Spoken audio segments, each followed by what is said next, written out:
have to bring ourselves to the understanding that although Hashem has a lot more leniency on us because we're a much weaker generation than any other generation before us, we have much more desires, much more tests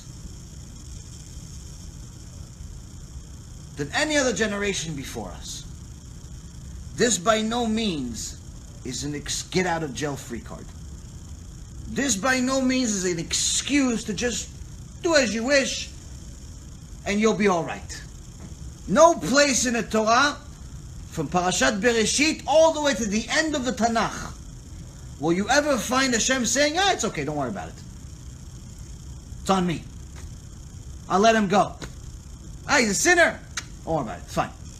I got it. It's my boy. I love him. Doesn't say that. Nowhere in the Torah does it say that someone convinced Hashem to change his mind.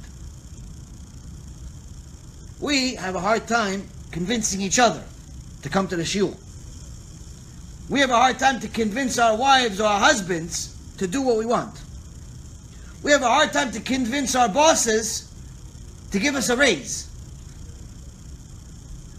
We have a hard time convincing the store to give us a $1 discount. What, Shlomo has $10? Give me for $9. What do you get? I only have $9 on me. $9. I don't have 10. I have 10. It's like I have to walk 5 minutes to my house to get the other. Just give me for $9. No, $9.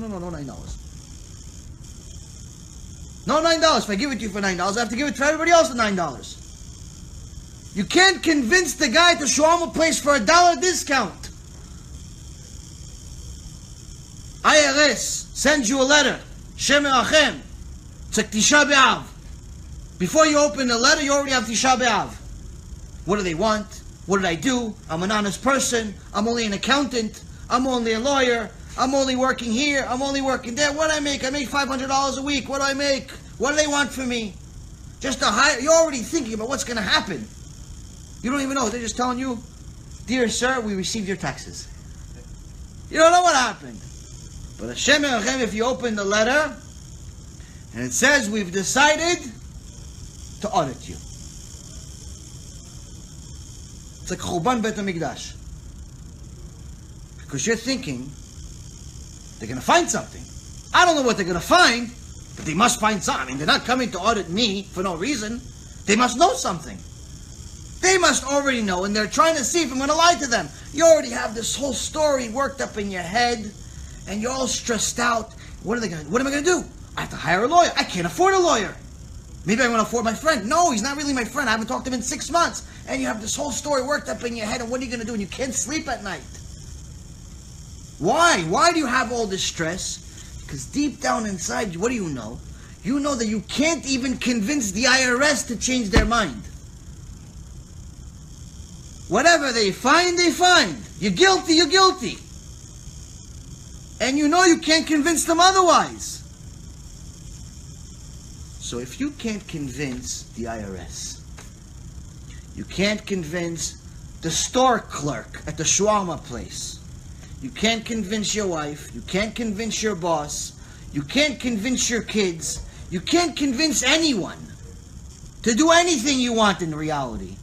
What makes you think you're going to convince Hashem to let go of a zillion sins you've made throughout your entire life for no reason? Why? Because you're funny? Because you're cute? Because you have long hair? Because you have short hair? Because you have blue eyes? Why? Why would he just let it go? Why? What makes you think you can convince him? Who told you this nonsense that makes you think you can convince him to let go of one avera? One sin. Not all of them. One sin. You can't convince the shawarma clerk to let go of $1. You think you're going to convince him to let go of $10,000 you won from a gambling trip? Because you gave tzedakah? Like he needs your tzedakah?